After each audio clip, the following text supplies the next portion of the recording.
What I want to do today is actually start with the values exercise. So when you look at a plan, of course, you can see that for a financial plan, not a retirement plan, not a retirement and estate plan, that we actually have this values exercise. So I want to talk a little bit about it. It's very straightforward. There's a PDF questionnaire, which you can see here. It's like all of the PDF questionnaires in the sense that it has a submit button, so you can send it out to clients. If you do, then you would send one to Bill, one to Sue, and then all they need to do is click the submit button. You'll get an FDF file coming back to you. And then what you'll do with that FDF file is you'll just go to import, export, click import from questionnaire, locate that FDF file that you'll save in the client's name. And remember, there'll be both a values exercise for Bill and for Sue. And then all you need to do is select a file, open it, and it'll automatically import Bill's values into onto Bill's tab. So the question is, why are we dealing with values in the first place? Values are very much at the heart of our most important wants in life. They reflect our values. So you can see here, for example, that Bill's given academics a number 10, and that doesn't mean that he's expecting necessarily to, further his education, but he could look at it as a number 10, very important from the point of view of family values. So just keep in mind that when we talk values, we talk family values. When we do these values, ultimately back when we get to solutions and tactics, one of the things that you'll see is that people's wants can be ranked in order of importance based on their values. And we also show the lifetime cost of a want. Now, there may be places where, for example, Bill ranks university or higher academics as a 10, but it's only showing up here as a 7. There is no science that relates values to specific wants. It varies depending on cultural background and so on. However, if you double click on that, which will bring up the entry panel so you can make changes, what you'll find if you click show table is that you can then look at a particular value, such as education and let's say university, and notice that we have arbitrarily, in a sense, related values to the different wants. So higher education is academics, but also expertise, self-development, self-realization, and wealth.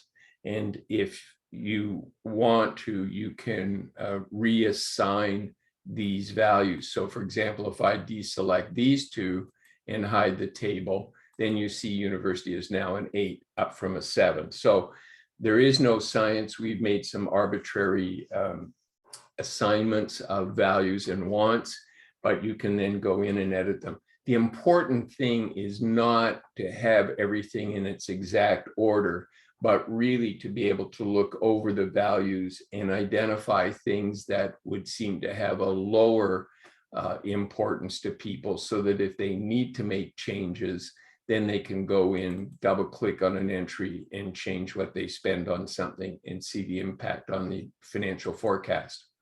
So that's the practical side of values. What I want to do is talk a little bit about the why of doing the values exercise.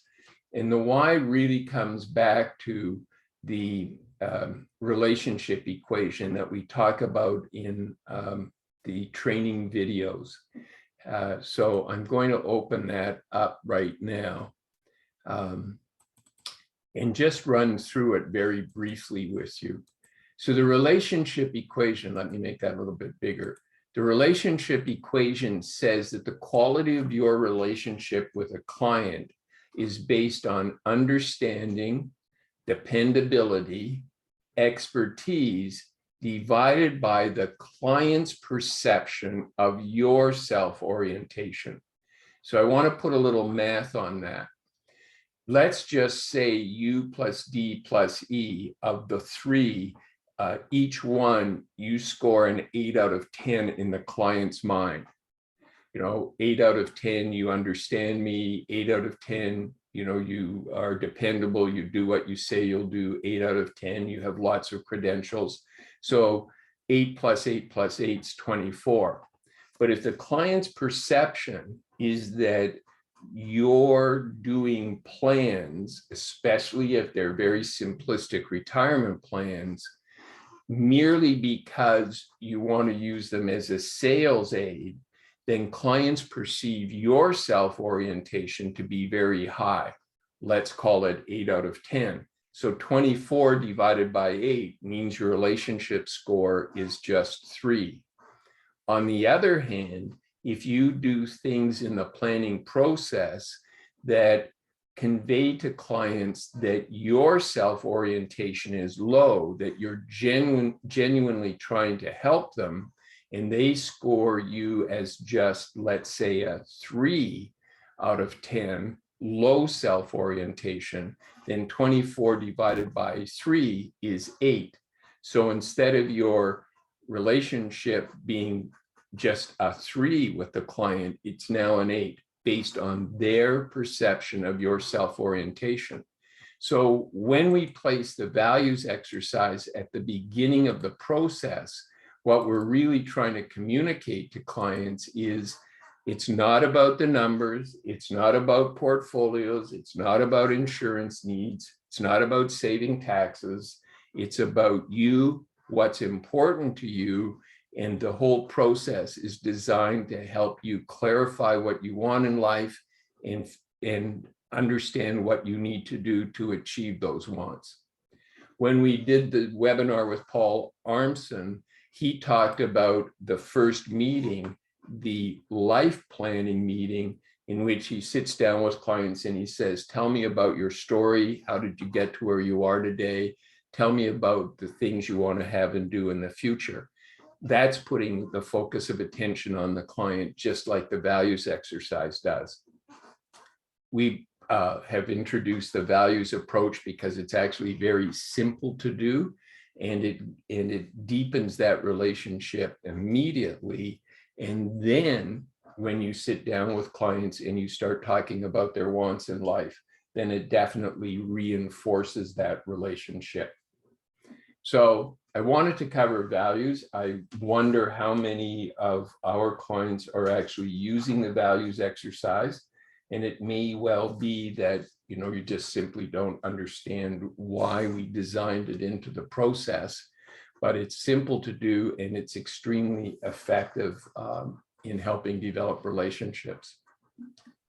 The next thing I want to talk about today is wills. And one of the things I just want to review with you is that it may well be that a client does not have a will. In that case, all you need to do is deselect the will checkbox. And then notice that the tree view, where you can assign beneficiaries to assets, the dollar allocation, the percent allocation tabs, they're now disabled. So all will functionality is disabled. And then when you go down to solutions, you'll see on the estate tab that what it actually processes is provincial intestacy laws. So for example, in Ontario, Sue would get the first $350,000 of the estate, the spouse's preferential share.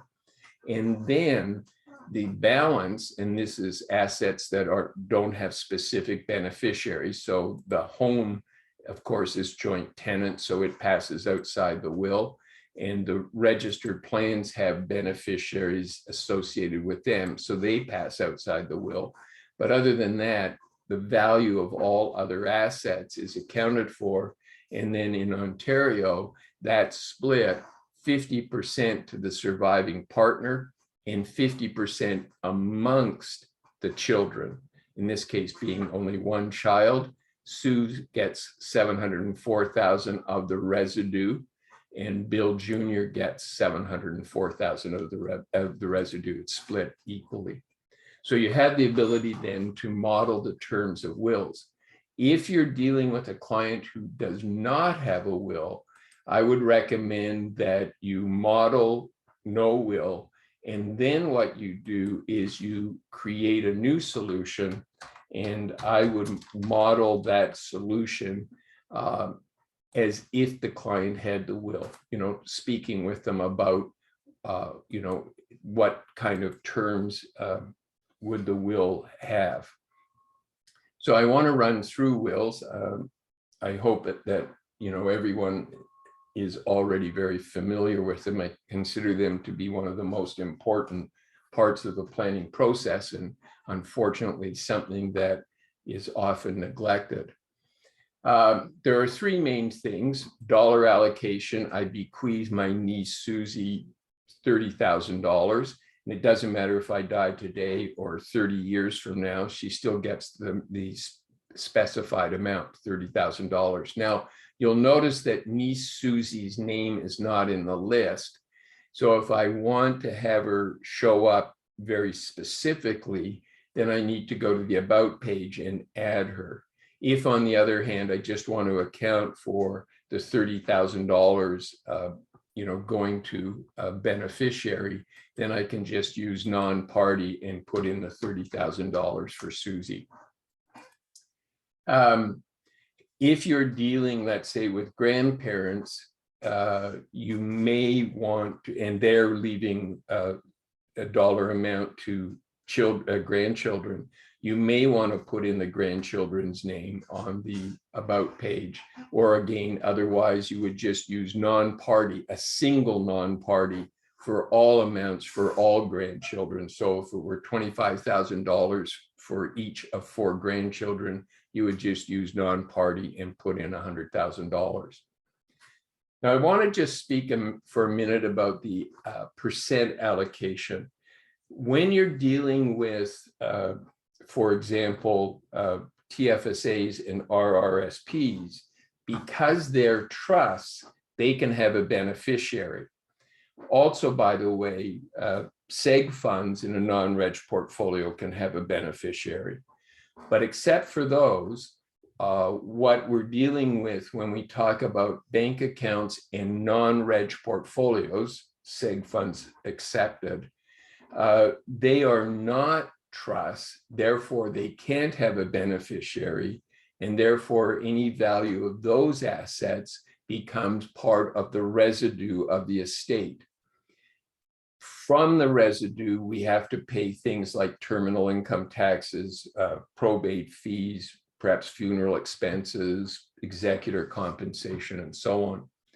So the way things work is that because we don't know when we're going to die, because we don't know what our terminal taxes will be, what the value of our non-reg portfolio will be, et cetera, then they all go into a pot called the residue. And then after expenses are paid, the residue is distributed according to percentage terms. So again, we don't know when we're going to die. We don't know what the residue will be. So we can't say on my death, I will leave, X number of dollars to my primary beneficiary, because we don't know what it'll be. We only are able to say on my death, leave 100% to my partner, Sue. The next thing, of course, that a will does is it talks in terms of beneficiaries for specific assets. So in this case, I want you to notice that I actually have the cottage on bills tab. So just as a reminder, we talked about this last week, that assets go on the tab of the beneficiary. Notice in the case of a joint tenant asset, we can't add or delete anything. We can only add contingent beneficiaries. By virtue of the fact that it's a joint tenant asset, Bill's half of the house must go to Sue. So I've got the cottage on Bill's tab. And again, it's the situation that I always demonstrate in order to talk about second marriages and blended families. So in Bill's case, he owns the cottage and he's leaving it to Sue. You'll also notice, of course, that there's a contingent beneficiary. And the reason that this is so important is that right now, the cottage is going to Sue. But when we do, and we're assuming that Sue outlives Bill based on the life expectancies that we've entered. But when we do a life insurance calculation for Sue, she's going to predecease Bill. So even though we're saying on my death, the cottage goes to Sue, the software has a look in the life insurance needs analysis and says, wait, that can't happen. Sue's already dead. So then it looks to the contingent beneficiary as to who would then receive the cottage. The other thing that I just want to point out is that you'll notice that we actually, by default, will assign the cottage, the beneficiary for the cottage to the surviving partner and the contingent beneficiary to any children. We treat homes a little differently. Joint tenant, yes, to the surviving partner, but the contingent beneficiary, what we actually do generally is assign the beneficiary as the estate. And the reason for doing that is that the underlying assumption is that by the time Sue dies and passes the home on, that Bill Jr. already has his own home and will most likely liquidate the home and just take the cash. So when we make that assumption, what that actually does is it increases the liquidity of the estate, increases the liquidity of the estate because the value of the home is going into the estate. But in this particular case, I have modeled the beneficiary as being Bill Jr., so it's not adding liquidity to the estate.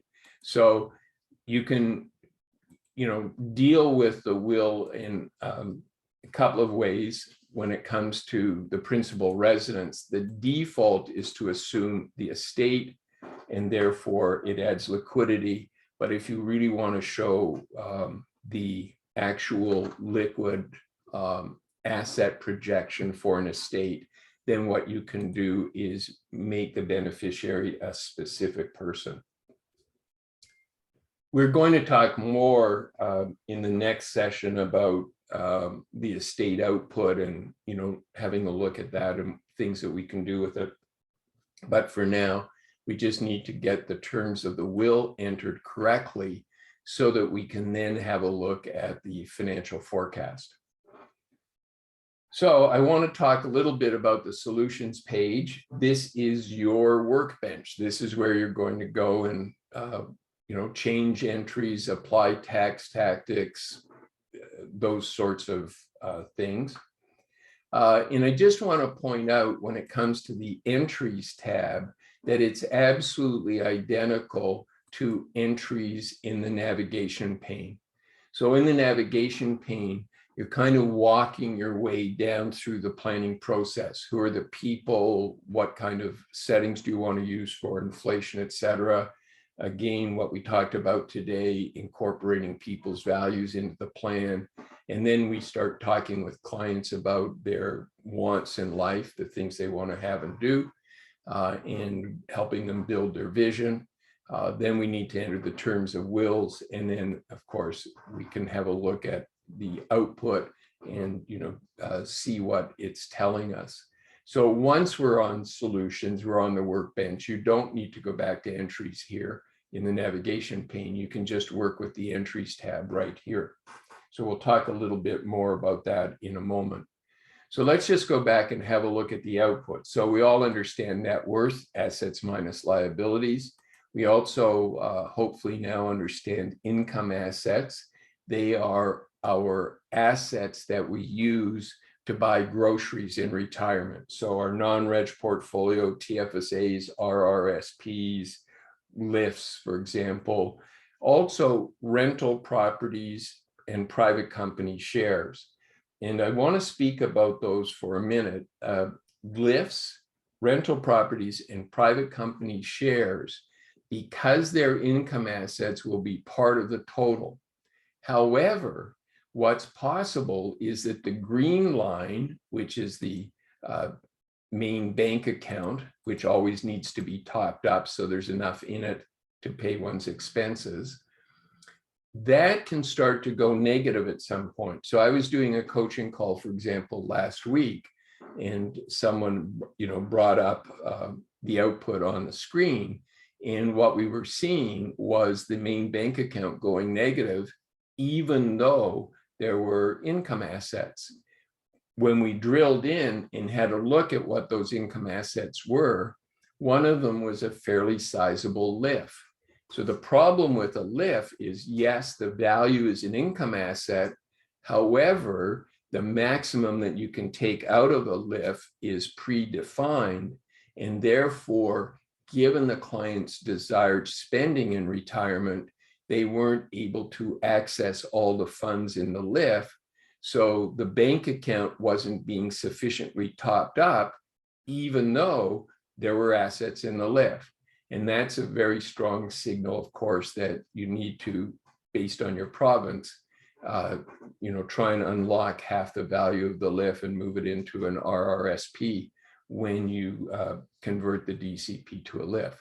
The same issue happens with rental properties. Rental property is an income producing asset. It has value, it's part of income assets, but the rent that the rental property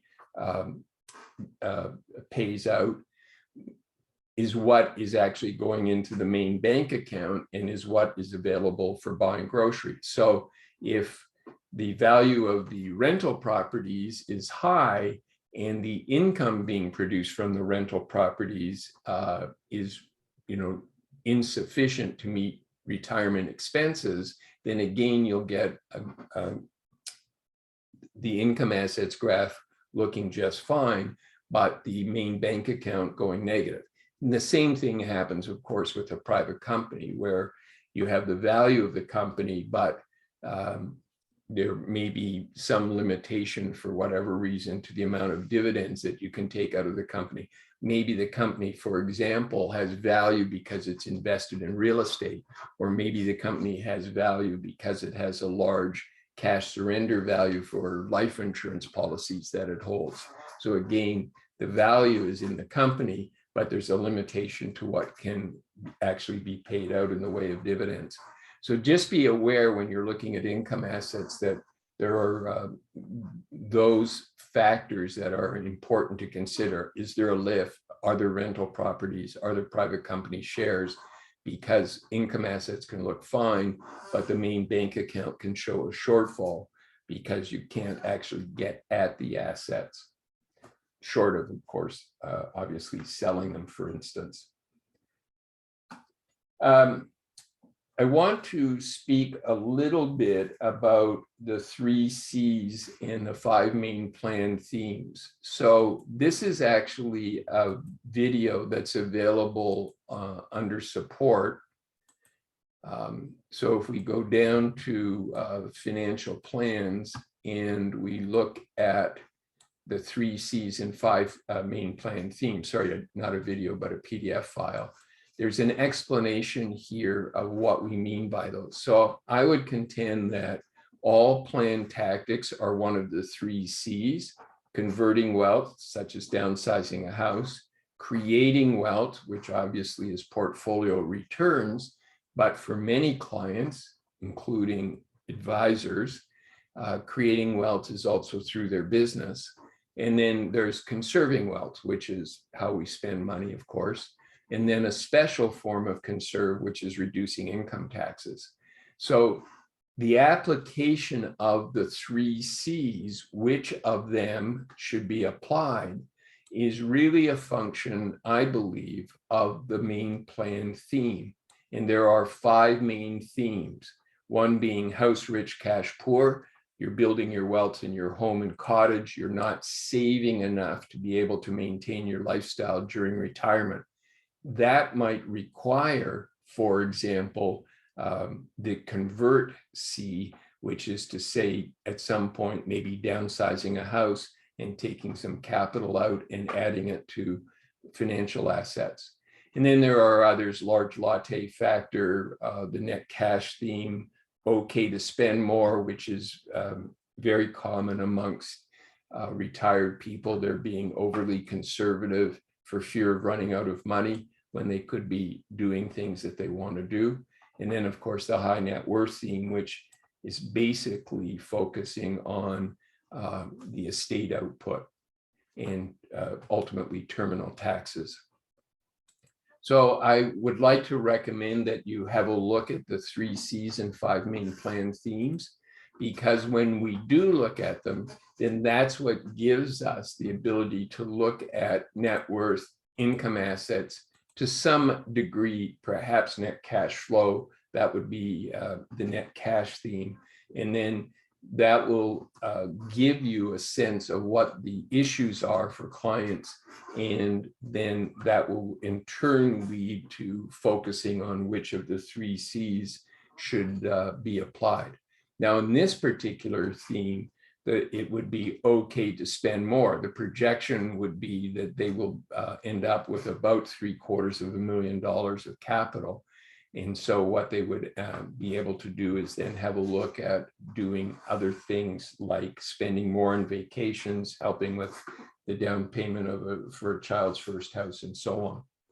Now, you'll notice that when we talk about the themes, and so far, I've always focused on using the graphical output, net worth, income assets, net cash. And the reason for that is very simple. A graph is literally a single picture. So I'm able to look at a graph, help explain to the client what the graph is saying, and help the client understand their theme. And in this case, it's just your net worth looks fine. Your income assets look fine. In fact, you're going to leave a great deal of money. Do you want to consider re-examining your expenses with a view to doing things that you hadn't thought you might be able to do? Got to remember, at this point, what we're doing is we're in an airplane at 30,000 feet looking down at the forest. And for the first time, we're helping clients get that overview. They have been living life in the forest, looking up at tall trees and not having any perspective. So for the first time, we're actually giving them perspective, helping them understand what the core theme is for them. And then from there, being able to talk about, what do you want to do? So the reason then for the graphical approach is that what we're looking at with a graph is a picture, and it's very easy for the brain to digest the picture. However, we as advisors might prefer, for example, to look at a spreadsheet. So all we need to do is click the spreadsheet button, and we can switch back and forth between the spreadsheet and the graphical output.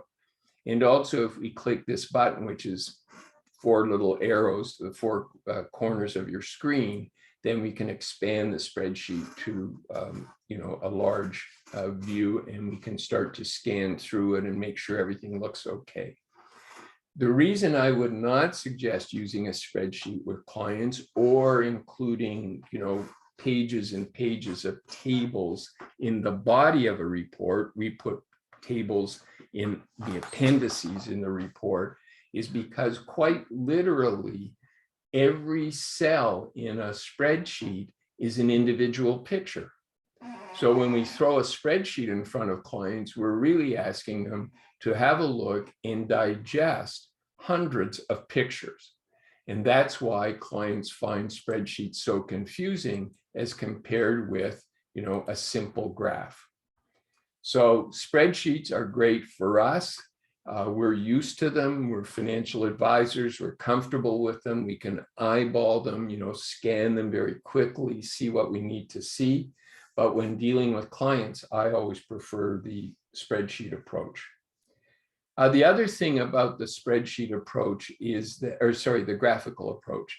The other thing about the graphical approach is it also allows us to do certain drill downs. So the example that I'll just use when we go to net cash is that it's made up of both sources and uses. And if we drill into uses, expenses, then one of our uses is paying income taxes. So of course we can drill down into income taxes, look at the tax return, the non-refundable credits, look at the tax return by province, go out to any year in the future, look at the pro forma tax return, and so on.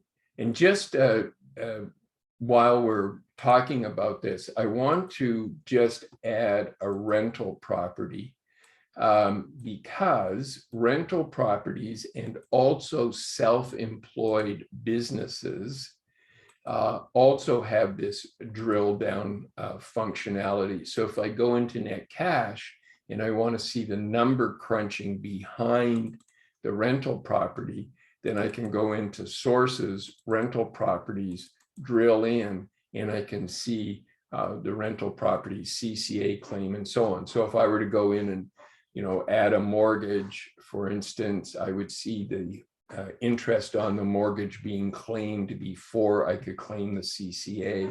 Or if I wanted to go and sell the rental property, let's say in 2030, I could see the CCA recapture, CCA capital gains, all the calculations that, if you will, are internal to the rental property.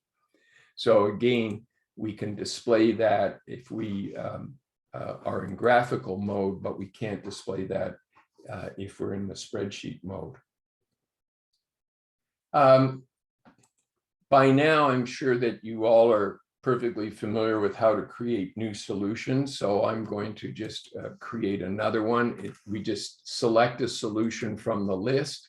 I selected with Will, click the copy button, make a copy of it, call it whatever we want, and then we can go in and start to play with the solution or what if scenario. And I just want to remind you that when you create a new solution with the intention of making whatever changes, then what you should be doing is making a little comment as a reminder of the changes that you made. So I'm just going to call this one increase winter vacation expenses. And if you're consistent about using the comment box, then whenever you go back to a solution, you'll be able to look at it and readily see what changes you made. So I would use the comment box to make notes about the changes. I would not try and have a lengthy description in the name of the solution. I keep the description of the solution relatively concise, but amplify in the comment box. So planning is about learning and decision making. And of course, what we do is we talk about, rather than the learning medium being the written report, as has been the case when it comes to planning, since the dawn of time, that the learning medium should be that interactive or collaborative conversation that we have with people. And the reason for that is very simple. It takes a long time to write plans. Plans have to be proof statements of our recommendations. In other words, if we are creating a plan for the client and we sit down and we go through tax tactics and all of those sorts of things, portfolio reallocations, whatever it may be, what we need to do in a written plan is we need to say to the client, given the course you're on, what you're doing with taxes right now, this is the financial projection. However, we recommend you do the following things to reduce taxes. And if you do, this will be the new course, and you can see it's an improvement. And therefore, we have to persuade clients through a proof statement, a before and after, what the effect is of any particular recommendation we want to make. That's when we're creating a plan for the client. But when we work more collaboratively with clients, what we're able to do is we're able to describe the overview. Your income assets look fine. Don't forget we added the rental property. You're going to leave over $1.1 million. If you wished, you could, spend more or do whatever you want to do.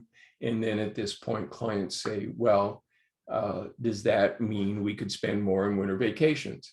I don't think anybody is ever going to say to you, oh, great, we'll buy more critical illness insurance. What clients will always think of is in terms of their wants. And I don't think that they'll necessarily come up with any new wants. If you've done the entries work properly with them, using the button-driven visual approach, you should have by this point drawn out from them everything that they can think of that they'd like to have and do. But what they might do now that they see the overview is they might then say, well, could we spend more in those winter vacations? So I just want to review the layout of the solutions page from the point of view of how to manipulate it in order to put clients into that interactive learning environment. So first of all, if we go to lifestyle vacations in the winter vacation, this is the base form, the tree view on the left, the buttons on the right. When I click take a winter vacation, what I'm opening is the input panel. And think of it as a layer that's being folded in from the right over top of the button palette. In other words, if I want to see the button palette, I need to close the input panel. And now I'm back to the base form. So this is a layer that folds in from the left. Now, before I make a change, what I really want to do is I want to have a look at the output. So I click income assets. That's the key thing. If I spend more, obviously I'm going to diminish my income assets. So when I click income assets, I'm folding a layer in from the left over top of the tree view. And then of course, if I want to close that and see the tree view, I just click the close button. So now that I've made that change, I can then go in and say, well, how much do you think you'd like to spend? Well, we'd like to spend $20,000, not $10,000 or whatever their number was. So I can then go in, make the change, click save. And then of course, what the graph does is it presents a before and after. And what this is saying is for the number of years that you're going to spend the extra $5,000 or $10,000, then your income asset projection by the end of your life is going to decrease from 2.8 to 2.7. It's going to cost you $100,000, but there's still lots of income assets. You can do more if you wished. So we want to talk then about this whole learning and decision-making process that we're going to take clients through, and the ability then to go to any particular entry and make any changes we want to make. I think I don't have many sport utilities in here, so I could go in, for instance, and add some more, let's just say a new SUV every 5 years for the next 30 years. What would the impact of that be? And I think I'll get rid of the one that's very late in life and just buy one at 77. And then when we click that, it will go back to total. Again, we can see the before and after. So instead of 2.7, it'll be 2.4. Still well within the client's affordability. So those are the things I wanted to cover today.